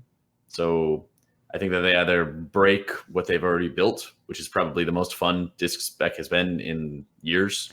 I think where you're rewarded for making good decisions and you're still, having skillful play involved. So they either kind of break that, which will frustrate a lot of people, rightfully so, or you have some kind of redesign that will somehow manage to capture skillful gameplay being encouraged and make it in some way able to be balanced. So I have a question. What do you think would happen? Just spitballing, just for the sake of it. What do you think would happen if they just made the cooldown on Radiance double? So where you place the Radiances is more impactful, because that is one way of easily spreading a large number of atonements. Do you think that would change anything? Is that perhaps, as opposed to just looking at the raw numbers, we're sort of saying the solution is, well, look at the way that it plays. Would that change anything, or would it just be change for the sake of change? I think it would be frustrating, for example. I mean, because right now that's 20-second cooldown, if I remember correctly, for Radiance charges. And you have a minute and a half cooldown now with the recent change to Evangelism. So in that example, you would basically just make sure that you have your Radiance charges available for every single Evangelism cooldown. So your Evangelisms, which is most of your healing, or a very large chunk of your healing, would still be very effective. It would just be you playing maybe a little more aggressively with your mana, using more Shadow Mends or using Shadow Covenant in between to still consume your mana, still spend your mana appropriately, and have like this kind of mini ramps in between your evangelism where you're getting like 8 to 12 atonements out for like this one mechanic here. And then you ramp up as usual or something like that for your evangelism. So it definitely would slow it. It slows it down a little bit. I mean, the 90-second cooldown up from 70 is still pretty noticeable. No, that's what Cirra is getting at. I think it would be noticeable, but I don't know if that would be. I don't know if it would be enough, because I mean, like right now, minute and a half cooldown on evangelism is fine. It'll probably mess you up in some areas where it previously would not, especially when we go back into Uldir and realize we have to hold on to our CD longer. Mm-hmm. But basically, it mimics a raid-wide quality cooldown on a minute and a half CD. It just requires a proper setup. It requires the proper preparation really to take advantage of. Of course, because that's what I'm thinking. If you can limit the number of powerful setups, so we all agree Disc is a fantastic burst healer. If you can sort of push that to be its niche, if you can say, well, you're a burst healer, outside of your burst windows, you're not really that impactful. You're mostly there for the damage, and then let the other healers fill in. Does that maybe give Disc the sort of change it needs? Give it a niche that nothing else can do, which is just big burst, but you can only do that big burst, say, every 2 minutes, and then in between that, you're a bit weak, or does that just feel bad because then in between those, you're super weak? I guess my only thing from the outside in, I would say that is Holy Paladin not in a very similar vein for burst healing though, with oh gosh, now I have to like look up what it's called. Wings? Avenging Wrath? With Avenging Wrath, is that the one that they do damage? Avenging Crusader. Yeah. Because they wings into that and they do some incredible. That's a 2-minute cooldown. We're talking about those cadences, right? If Disc has this 90-second, and Holy Paladin, granted though, that's the trade-off, is they have to be in melee with a longer cooldown, whereas Discipline is at ranged, usually easier to use at 90 seconds. So, I almost that's the wonder thing. if There's lots of different ways. Yeah, there's lots of different ways, and it's interesting to see what direction Blizzard wants to take these healers in. Because initially, we look at shamans and we all traditionally think, well, shaman, healing rain, chain heal, AoE, raid healing, and then you look at what it's actually doing, and a lot of its casts are going into single target healing. Admittedly, that's to make its AoE healing better, but as we say, it's not standing there spamming chain heal. And it almost feels like, okay, well, maybe by buffing chain heal, they're trying to bring it back into more of a raid healer, and right. Maybe, for example, paladins right now, in terms of their actual raid healing, it's basically tied into cooldown. It's not massively tied into their actual abilities. Maybe if they wanted to buff paladins AoE, then they would do that. I don't know. Maybe they do just need to, for example, give Disc a new focus. I don't know what that focus would be. Give that a new focus, and then maybe you look at, for example, paladin and go, okay, well, maybe not could that fill the spot that this does, but you see what I mean? You just trade around what each healer is known for doing, but then you kind of break everyone's class fantasies. So it's like you can change things, but do you change them too much? And then you lose effectively what they are, if that makes sense. I mean, that doesn't really change healer balance anyway, does it? Like, it doesn't matter if a Holy Paladin or a Disc Priest has a big cooldown every 90 seconds. So if all we're doing is playing musical chairs with our niches, then I don't think that anyone is happy. But yeah, I mean, I would say it's almost like that's what I'm trying to think with Disc is like, how do you fix it? Because the logical answer is, well, you just nerf it. Just numbers, less numbers. But then you get to a point where it's like, well, if they're not doing as much damage as everything else, and they're not doing as much healing as everything else, what's the point? Why would you bring one if it's not doing as much as everything else? Because it was the old, like, if it does half the damage of a damage dealer and half the healing of a healer, then it's like, oh, this hybrid, but, well, you either want damage or you want healing. That was always the old argument. So it's like you say, do you make it so it does as much damage as a damage dealer, but then it brings damage reduction cooldowns? Or, like, how do you actually fix it? That's what I mean. You need to change it in some way. That's the question. But how do you change it without, like, ruining essentially what it is? Yeah, I mean, that's the problem. I think right now... Oh, sorry, good. No, I was going to transition us away from this topic with a question, but unless you wanted to keep going, for sure. I think historically they've pushed this to be maybe like a higher power level, higher skill level with the spec, and I think it's very difficult for them to keep that and not make it super powerful. So I don't know. Historically, though, at least the spec does not really mess around with all the other healers like it had previously when you had like Spirit Shell or Power Word Shield spam, and like in the past, you know, with those different abilities to mass shield everyone really cut into what other healers were doing. So it doesn't have that kind of impact on the rest of the healer team anymore, which I think is a good thing, but I don't know if there is like an easy solution in front of us. Right. Right. Well, the question I was going to ask was, why do you let the tank die when they pulled 4 packs of mobs? Are you even healing? No, I'm this- basically DPSing. Yep. Yeah, but no, I wanted to have you share some healer horror stories that you've experienced in game, either recently or in the past, or whatever. If you have any, if you want to share with the internet. I have one from Legion. So there was a tier in Legion where I pugged a lot of keys. I eventually got an established group, but I pugged a lot of keys for a while, and Seat of the Triumvirate had just come. And when Seat first came out, it was brutal. Like, it was so much harder than any other key, but it was the only one that I needed for score. And since score is basically the only thing that mattered, I would take pretty much any group imaginable. So we get a group. It was like a plus 18 or something. It was a high level key, but not an ultra high level key at the time. And the trash went fine up to the first boss. For anyone who doesn't remember the first boss, he gains double damage when he's in pools of blackness, or like the black that surrounds the side of the arena that you fight him in. Right. And so we're 10 seconds into the fight. The tank drags him directly into the black and gets one shot. Of course. Which would ordinarily be fine, but when I thought, all right, I'm gonna have to coach this one a little bit. So I told him what you're supposed to do, and he just winks at me. No words. He just winks at me, and so I'm like, okay, this one's Like gonna be slash rough. wink? But yeah, we're not even a slash wink, a wink in chat. And so we continue. We pull the boss again. He actually listens. He doesn't pull it into the thing. The second phase of the boss, a random DPS gets sent down to like another realm, and they have to clear a whole bunch of ads to stun the boss and get back out. Yep. So the mage gets sent down. They're from completely different realms. He dies almost immediately and winks at me, and I'm just done. You should try everything once in life except for prosperity and pugs from the Ragnaros server. Oh. Never again. The actual server name in the okay. The actual server name. At them. On the plus side, they got a shout out on Final Boss, and all it took, little cheeky wink. See? So who's the victor now? What have you done, Voulk? What have you done? The worst bit was, so I thought, okay, they just don't speak they might not speak English, fine. Maybe I was too harsh when I was explaining it to them.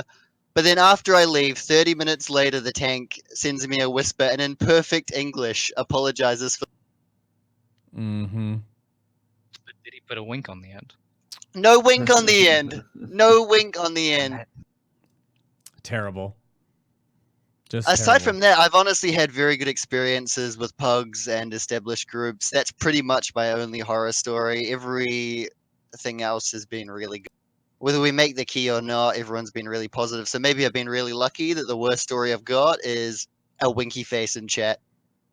Cirra, what about you? You got any horror stories you want to share? I mean, it's gotta be BlizzCon. It's gotta be BlizzCon just past MDI All Bad, Star. man. No, it has to be, right? Under up. First dungeon we go in. Third boss, little mistake happens. They happen. People make mistakes, whatever. Stuff gets ninja pulled. We have 3 mobs that are free cast. I go, okay, this looks pretty bad. This looks pretty damn bad. We recover it. We get it going again. We do this big chain pull. Big chain pull afterwards. Goes all the way through to the final boss. I've used my mana pot, used Shadow Meld, used everything. And at this point, the boss is dead, but I'm on 0% mana. And they're like, okay, how do I handle this? What do I do? So we get through, manage somehow to get through to the end of the trash, and then we realize that we're still in combat with the worm that was ninja.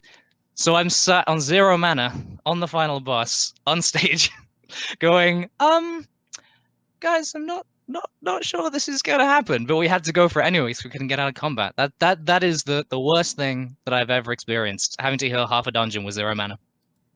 Feels bad, man. That It was how was that worm still? Well, I guess they're just turrets, right? They're not gonna ever move to you or port that. That sucks, man. Yeah. Those danger noodles. The danger noodles. They're very dongaroos. Oh no. Gosh. That's funny. Oh yeah, we kind of talked about this a little earlier, but to rephrase from a question in chat is what's your take on healer DPS? Is it high at the moment, or should it be an important aspect that defines high-end gameplay, I guess, with each healer individually? I think raid stuff, healer DPS has always kind of been muddled. I think it comes more to a front in Mythic Plus, is it not now? So Are we talking raids or M+? Because it's kind of right. different creatures. In raids, to be honest, I would not like in a raid for there to be a period where there is absolutely no healing to do, because the only time that you'll DPS is if there's absolutely no healing, or if it's an insane DPS check. I don't mind the bosses where there are insane DPS checks where the healers need to DPS, but generally speaking, I feel like in raids you should always have to heal. In M+, I think it's very important. Currently, that doesn't work because for most classes you don't have the mana to cast healer spells for an entire fight, and so DPS spells, which are almost always free, or you at least always have a free DPS spell to cast, help fill in some of those gaps. And so I think it's the other way around. I think more healers should be DPSing in raids, even if the DPS check isn't super tight, because it's always helping. Oh, they should do, definitely. I'm not saying don't DPS. I feel like the focus should be more on healing, which I guess is maybe if we get a new mana trinket, maybe that's if healers feel like they can spend more mana. Right. I mean, we had how low was that wipe that we had, Cirra, on Gahoon? Like 10k or 12k or something like that? Let's not So talk that's about worse than mine. Woo. I had like I've just got over the 16K. 16k away. 16k wipe. Oh, Under the yikes, boys. Gahoon. But that's where it's like it's one extreme to another, because you sort of have like if I said the damage you're talking about, I would consider sort of passive damage, in a sense of you're not focusing on damaging, it's just when you can damage you do. That's not a fight where you need to damage. We had all kinds of extremes. We had people who were doing like healers who were doing lots of damage, i.e. Dispriest. We had healers who were barely even touching their spells at all just because they didn't want to, not because they couldn't. But in M+, I think it's way more prevalent though. I think because you definitely have more more opportunities important to than DPS. Mythic Plus. Yeah. Oh, and there's also the damage patterns. There's not always constant damage going out onto everybody, and you're able to see like a noticeable difference where I'm like, oh, I did almost as much damage as the tank. Like that's awesome, right? The pulls are going so much faster because you contribute. The dungeon goes noticeably faster because you contribute, right? I'm like around, I'm like just shy of 2k on disc and Mistweaver, right? I do like twice as much damage on my disc than I do on my Mistweaver. Even if you were taking into consideration like the 5% physical vulnerability, it's nice, but it's really noticeable when I'm, doing 8 or 9K or something like that overall for the dungeon versus like 3 or 4 or something like that on my Mistweaver. So it's a really noticeable difference, and you're seeing those pulls kind of going faster. But there's also different benefits that each spec is able to bring. The amount of pulls you can pull off by having such strong single target healing. Being able to pump up the tank's HP so rapidly when they make the most aggressive pulls possible with Mistweaver is just insane. Right. Yeah, Northern Man, you brought up a question about healer niches, but then if they added another hybrid class, I don't know if that's something we can we talked about that before the break. We talked about the whole healer niche discussion. Getting into possibly bringing anything else to this game if they brought another healer in when they were already a 6. I don't know. We already have enough issues with trying to figure out where Discipline Priest fits anyway, so I don't want to touch that. I don't think they'd balance another healer well, but I'd love like a healing mage spec, some sort of time-based healing spec where you return people to the health they're already on. I think there's design room there to make a really interesting healing spec, but I don't know how well they would balance it. It would be challenging for them to implement, but I'd love to. Well, at this point, I think this is the time to talk about that, right? Because we should be getting, emphasis the word should, be getting another healer or another class coming in with the next expansion, right? So at least another range. I hope it's a range, man. Yeah, just I feel for my melee bros. Stop. There's a lot of good melee, but then there's like they've added. There's Rogue and Demon Hunter, and you plug those in your Mythic Plus group. Yeah. Well, I mean, there's too many melee, even from a raid standpoint. They've given us 3 new melee over the course of the game's launch, and they've taken away a ranged essentially. So yeah, they give it. Where's the no Demon Hunter range spec? Stop. Demon Hunter is a range spec. You just I-beam off CD, right? Yeah, precisely, yeah. It's range. Just make it a longer range. Another maleware. Throw glaive. Yeah, maleware. So we kind of like this a little bit. So this is like a double back and forth question, sort of a quick one. So Voulk, how about you? Which tanks do you enjoy healing the most in raids or Mythic Plus if there's a big swing there? What are your favorite tanks to heal? And Mythic Plus, Blood DK is just so far ahead of everything else that they are my favorite to heal. But in raid, I think Monk is definitely the strongest right now. And I think that's in part due to how good Ring of Peace is and Old Air. But I don't have a huge preference. I think if the tank is good, then I'm going to enjoy healing them. There's a bear tank I particularly enjoy healing. I think they're all fine most of the time. I think there's a big difference between a good tank and a bad tank, not necessarily a big difference between a good tank class and a bad tank class. Right. Now, this is sort of a preface to all of you. You're all ready to start healing Prot Warriors in everything in 8.1, right? You're ready for the Prot Warrior Overlords to... It's been a while. It's been a while. A long time. There. If you don't follow the 8.1 stuff, Prot Warrior is getting a little bit of a buff. Just a little bit of a buff. Just a little bit. Just a little. Sierra, how about you? Yeah. I read this, like, in prep for the show, I went over the patch notes. I saw this thing that said you don't have to only bring a blood DK to M+ anymore. Yeah. I don't know. I didn't quite get what they mean. Is that a typo? I'm not sure. Flavor text somewhere, maybe?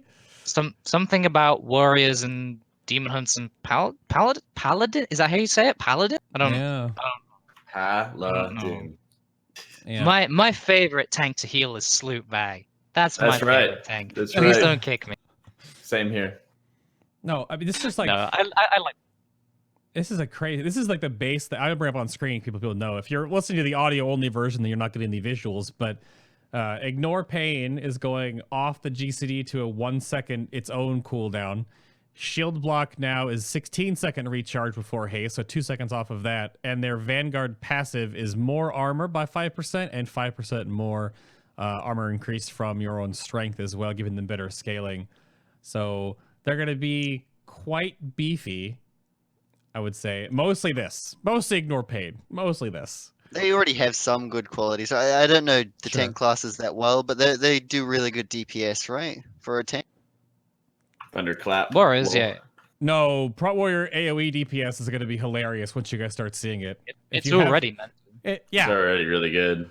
Yeah. It's like every other or every like 2 or 3 trash packs in Mythic Plus that you might see it in that regard. In raids, unless it's like an AoE boss fight, we're not gonna notice it. But no, I really want to see Prot Warrior just like. They missed an opportunity though. I don't know why instead of calling it like why keep it as Ignore Pain when you can just rename it to Ignore GCD? Like that would have been so. Come on. They missed That'd it. be so They good. missed it. Yep. Come on, Jack. How about you? What's your favorite tanks to heal? Are you on the same realm here, or are you gonna say Bear Druid? Yeah. Because you're weird. Yeah, Sloot's my favorite tank to heal. Oh, definitely. is he a spec? Actually, no. I actually passed my trial. So never mind. We're good. No, but it's actually a lot of fun. Like, I mean, I spent a lot of time healing Blood Decays, and obviously they're very good for all the reasons we already know. But pushing a lot of keys with Sloot, it's actually been really fun to play Disc Priest Prop Paladin, even though I think it's kind of like an anti-meta healer tank combo. Oh, yeah. Because they have like a massive wealth of defensive cooldowns to be able to use between the two of you. You've got 25% with barrier for 10 seconds. You got 40% with pain suppression for 8 seconds. 3 shielded righteous charges, which is like a massive armor increase. Ardent Defender, cheat death and damage reduction. Bubble taunt, wings for healing. Missing one more. Guardian of Ancient Kings, which is like 50% damage reduction. So you got like 7 or 8 different cooldowns you can cycle through whenever you're making aggressive pulls, and you're just always rotating through something onto the tank. Yeah. And then you have your prop paladin just sit in there and does as much AoE damage as everybody else, if not more some pulls. It's like, wow, this is like really good. They're gonna do more. They're even gonna do Prop Paladin's gonna do more damage in 8.1 because of the new Consecrate graphic as well. Because it's gonna look good. Yeah, it just does real good. Does more damage too. Yeah. It's kind of like it's a very fun style to kind of run with, and I wish Blood DK wasn't so powerful, so we could be able to kind of experience more of that. Well, where as Disc, you're often trying to do as much damage as you can, but like sometimes it's actually better if you just sit there, spam the tank, so that he can actually massively out DPS everyone else, or keep on DPSing as a result. So I think being put into those scenarios is kind of interesting, and I think if they did something to make it so that Bloody K wasn't like, what is it, 60%? I think is the stat last time I checked. 60% of all the tanks that have done a 15s or higher are Bloody Ks on Raider.io. It's, I mean, in Blood DK, if you didn't, they're getting tweaked down a fair Is that shake. enough? I don't think it's going to be enough. It's a wee bit. Well, they lost their armor bonus on Veteran of the Third War, so they're going to take more damage just flatly. So, and they heal more damage. Well, sort of. So we'll have to see. Yeah. I think it's also less about that Blood DK is so self-sustaining. It's more that Blood DK can move mobs. That's the thing. So that's mostly where it comes into their strength, is that they have the extra interrupts on top of moving mobs is really neat too. But then Brewmaster can move mobs, but Brewmaster with one healer is like, no. That's tough. Oh, and like mess grip is really nice just for efficiently AoE clearing a pack. Yep. Oh wait, do Guardian Druids have Typhoon? Can they move mobs? Oh is that god. can wish they contribute? I kind of wish Vengeance Demon Hunters had like a toggle. I don't even know the right word to describe it, but like whenever they put out like a sigil or something like that they could choose to activate it instantly rather than having to wait for it to pop. I think that would be amazing. Oh, like Cloudburst with the instant, like you can instantly, exactly. if you wanted to. You fire Cloudburst and you can instantly pop it again if you wanted to or something like that. Like that would be amazing. Peo says that really nice. Blood DK armor is identical right now on the PTR. It's just been rolled into Bone Shield. I mean, that's nowhere in the patch notes. That's nowhere in the notes that I can see anywhere. So those are the little things that slip through the cracks. We'll have to wait and see. Because that was the big. I trust them. Yeah, we'll talk about that when we get to the tank show here in like 2 weeks. Then we'll figure that out. But how about this then? What heal specs are you most enjoying right now versus what you least enjoy? And it's just like a pure fun quotient, right? Take numbers out of the equation. What do you have the most fun playing versus what you have the least amount of fun playing? And Jack, go back to you on this one. I think it's a little bit of a split between Raids and Mythic Plus right now. I think like in my order is like Disc, Holy Priest, our Shaman, Mistweaver, Pally, Druid, like Pally and Druid being at the end. For Mythic Plus, it would be like Disc, Mistweaver, and then like the rest. Pretty much. I think like Paladin right now is just like whenever you're at the start of the expansion, it feels kind of cruddy having such low crit strike rating. And once that starts ramping up, once it's more fun, it kind of picks up from there, and that's great to see. But that's usually kind of where my mindset is at. I think our shaman's like really fun for raiding, but having it feel so weak, I just like dread doing my 10 on my shaman. It just feels really bad. You lack the tools that other healers have. You're super heavily group based, and you're dropping like healing rain, for example, and it just feels like horrible to do. And especially when you're trying to kite or you're trying to move around, and it's all helter skelter. You know, redeeming factor is like a slow, but if somebody else brings a slow naturally, then you feel bad. You got a stun, but everybody and their mother has stuns. But you have a kick, so like I feel kind of helpful with a kick, and that's about it. So those things feel kind of bad, but like playing a Disc Mistweaver for M+ just feels amazing. The ad manipulation, the extra damage you're able to deal, just a lot of good stuff. To be fair though, if you try and bring a shaman to a group, the group will probably give you a kick. No. Don't. Like we have to bring it back. We have to push them down. No, favorite's gonna be like again raids, priests, like disc, holy, both very fun specs to play. M+ gonna be Mistweaver in terms of fun. The amount of control you have, you know, Ring of Peace, you can do huge amounts of stuff with Ring of Peace. You've got Paralyze, you've got that stun, you've got the damage buff, you've got the, you know, you have so many tools that you can bring to actually modify or assist your group, not just through numbers. Right. You know, helping grab ads together, helping CC things, do all that kind of stuff, which not saying that other healers can't do, because they can do in various different ways. Mistweaver just feels very smooth, very natural, the way that everything sort of comes together. I don't really like the restos. They're just not my playstyle. Like if it has resto in the name, I tend to avoid it, just as a rule of thumb. But oh no, yeah. Volk, wind us out then. I feel like I'm needed here now. Yeah. I'm gonna put Resto Druid. I'm gonna put Resto Druid above all other healers, and then Resto Shaman at the bottom. Oh. I think in Mythic Plus in particular, I think Resto Druid has so much depth, especially when you start cat weaving, that you're just always learning to do something new every single dungeon. Like the cat weaving rotation has more depth and difficulty than most actual DPS rotations. And so when you put that on top of all of your healing as well, I think that you've just got a lot to do. We've got 2 ultra viable specs for Mythic Plus that play completely differently. And so 1 week to the next or 1 dungeon to the next, you have a completely different play style. That's awesome. And I think that stops it from ever being boring. As for Resto Shaman, I've tried it. Every expansion I've tried to get into Resto Shaman a little bit as an ult. It's never worked for me. Finish him. It's not even the numbers. It's just I can't get into it. And my ults are mostly for. I've got 1 ult that'll run through raid, but other than that, they're just for Mythic Plus. And Shaman hasn't been good for Mythic Plus at all ever, and so that probably hurts it even more. Yeah, a little bit. Even in Legion, when they were great for raid, they were a top 3 spec for raid. You still didn't bring them to any Mythic. There's just something missing there. I mean, it comes up in chat. Yeah, Shaman just misses basic tools for Mythic Plus, and the rest of Shaman, right, in the healer vein. So it's weird as the only healer with an interrupt. Really, and Interrupt's a great Mythic Plus. It's got a AoE stun. It's got some good tools. There's just something missing, and I don't know what it. It might just be 5-man throughput. I think honestly, it's the healing. Yeah, I think it's just the healing, like what the healing comes from, right? Yeah. Like Resto Druid has like an amazing capability of like stacking an insane amount of hots onto 5 characters, right? Right. So we're having, you know, rejuve, maybe even double rejuve, cultivation, spring blossoms, regrowthing everything. You have so much healing, you just funnel into 5. You can easily get into up to 8 hots on a person, in Mythic Plus. Like that's ridiculous. And then like Shaman is like, I have so much AoE healing and spread healing, and then it's like, well, I can't funnel that healing into targets when they really need it. Yeah. Which is fine. That's the whole back to the niche topic we brought up before. Like that, well, it's fine to have the niches, but it's unfortunate that you obviously, because there's obviously a meta evolved in Mythic Plus compared to Raid, and that's fine, 2 different parts of the game, right?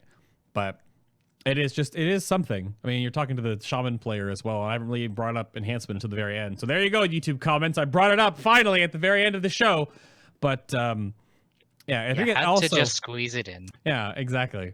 But I think that There's something almost missing from Shaman in general, which I think the community just feels right now. And Resto gets a good thumbs up in raids, but then a really strong thumbs up or thumbs down in Mythic Plus compared to the raids. So, but that did I hear Shaman? The how about closing us out with some healer power rankings you are thinking are going to happen in Dazara lore, or your forecast? I don't know if any of you have any strong opinions on this versus that. Jack, you've done a lot of the testing.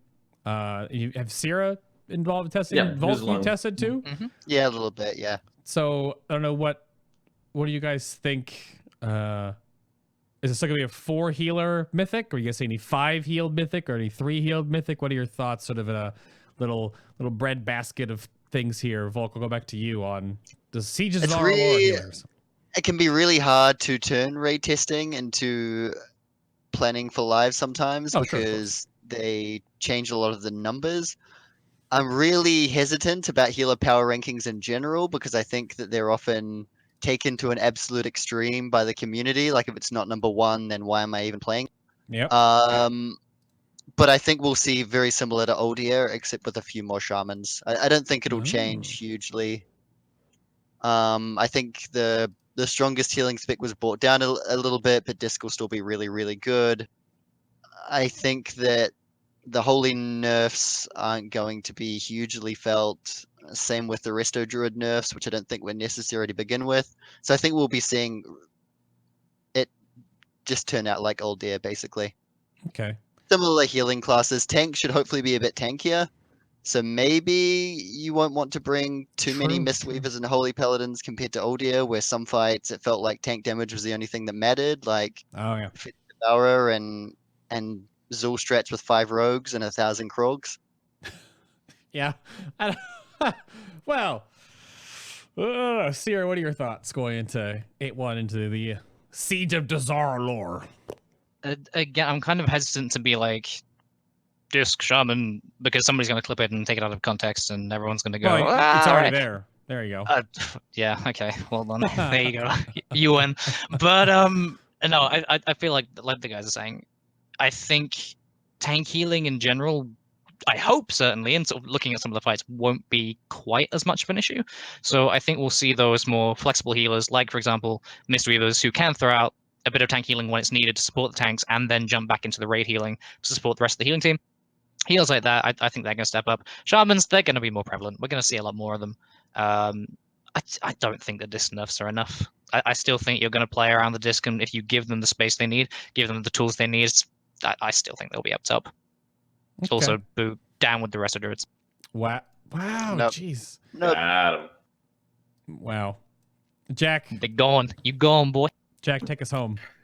I actually don't really mind having at least like a top 3. I think you're gonna bring Mistweaver, Disc, and Resto Shaman to every single fight. At least the ones that we've seen so far. And I don't really see anything keeping you from actually bringing 5 healers to most fights. So, I mean, like, yeah, you may say, oh, everyone's bringing those 3 healers, but everyone's bringing like all the healers to them. So how much that actually matters, I don't really know. Because, I mean, you can still have such high representation for Pallies, Holy Priests, and Rusted Druids as well. So there is a lot of room for flexibility in 5 heal Yeah. comp. yeah, so you're gonna have like everything anyway. It's not like I don't think there's any healer that's gonna be like on the bubble or on the outside of. No, I think the red or anything like overall that. balance will be pretty close. Like old year already wasn't Much terrible if more. you take away disc, and so if you bring disc down a little bit, I think that you can mostly bring your good players. I don't think you'll have a good player playing a bad class that you leave on the bench, and I think that sometimes happened in old year with the shaman. I Okay. agree. I'd say as well, obviously, Jack's here, I'm here, both Future. I will be officially announcing we will be trying out that 4 Druid comp on progress for you. We will make it work. Sarah gonna- guarantee. 4 Druid, 1 Disc. Yeah, Ted's gonna hear that through osmosis somehow, and just to get you guys next time, he's be like, "No." Yeah, I don't know why you're even trying. But Nagura might be like, "Hell yeah!" I don't know. She might be for it. Exactly. She'll make it happen. There you go. It's a versatile spec. Like Druid can fill every role anyway. It might not be the best at it, but it can do it. There you go. I think you could clear most fights in Old Deer with 4 druids if you really hit, or 5 I want druids someone if to it's a do it. 5 hill. I want somebody to make a team which is 4 or 5 resto druids. I would pay I good think we're money up to do 3 resto druids now. We could almost do it. We could almost do it. I will Alright. loan Now you that'd be some Nagura to good- complete your set. I Now know. that'd be some good content. I don't know about that. I think that's the point in time where I'm gonna hit this button over here. I think this the button press is cut. Yeah, there it is. But I think that's the way we can wrap this show up. So I thank you very much for tuning in to episode 174. This is the state of healing in Battle for Azeroth. Again, around the table, Voulk. You can go check out his website. Everyone puts it out at questionablyepic.com. Thank you very much for your time, sir, and waking up so damn early. Any shout outs and things you want to end with? Thank you for having me. You can find me on Twitter. You can find me at Questionably Epic, and you can find me on the Dream Grove Discord. If you've got any questions about Druid or Mistweaver, you can Discord me. Yeah. There you go. Thank you very much for your time. Anything you want to leave the healer community with? Any nugget of knowledge? I think that we should all be looking forward to 8.1. We've got some cool trinkets coming out. We've got some Azerite traits that aren't Archive of the Titans that we can use. Even if we end up using the new raid traits, they're a hell of a lot more interesting. And so I think the healer community as a whole has a lot to look forward to on 8.1. Awesome stuff. And there's Cirra over on Twitter at XL_Cirra. You can go follow over there and ask some Mythic Plus questions, I suppose, and see what's going on in the future. But thank you very much for being on the show again, sir. I appreciate your time. Thank you. Thank you for having me. And then any nuggets you want to leave with, or did Voulk take the best one? No, I mean, all I'd say is, like, shoutouts wise, big thanks to Excel for the support over the past couple of months. Going to be doing M+ guides with Icy Veins, so if you're into M+ and healing M+, keep an eye on that. Nuggets wise, just I think I said it in the last one as well. So much information out there. Use your heads. Don't just see a clip of one thing and believe it. Go and make your own decisions. Like the guy said, healer's really good place right now. Great time to be a healer. I think everyone's going to love 8.1 with the bosses that we've seen so far. Awesome stuff. There's Jackie Boy. He's very tall, and you can go watch him be very tall and heal things on his Twitch stream, AutomaticJak. Thank you as well. Sir, anything you want to close with, nuggets? Always a pleasure, Bay. Thank you again for having me, man. I think Voulk really smashed it there, whereas, like, the raid content's going to be good. They're developing trinkets more, developing archive or Azerite traits more, so it's a good time to come back, and I think the fights are going to be really fun to heal. So always be you guys did say like, possible 5 heal stuff. I don't know. We'll see. That always blows my mind. But if there's 5 healers in a raid, what? In a 20-man. We'll definitely bring back the 3 heals. I like the 3 heal fights. I mean, maybe. Want some Croesus back in your life, Sarah? Yeah. That was a fun I fight. live for those bosses. That's awesome. But thank you very much for tuning in today. Again, my name was Adam K, aka Bay, and if you missed the show, YouTube archive, of course, you got iTunes, you got Google Play Music, you got Stitcher Radio, I think is still hooked up. You got the website, FinalBossTV. All those links are down below if you're watching this on YouTube. Hi, YouTube. Otherwise, they're linked down below on Twitch as well. But next week is the range DPS show, so we'll talk to some range DPS representatives from across the spectrum. I'm sure we'll talk a lot about Affliction Warlock if you're into that, and I'm sure there'll be a lot of Beastmaster Hunter discussion, but more on that, of course, next week. And then we have tanks, and then we have melee DPS, then we have the year-end special coming up at the end of this year with Brutal, Taliesin, and Evitel. But that's it for me. Support the show where you'd like to. Around there's buttons and places on YouTube and Twitch if you would like to. But until next week, everybody. Bye! Bye! Wave! Bye, nice people. Wave! There you go. That worked. Woo!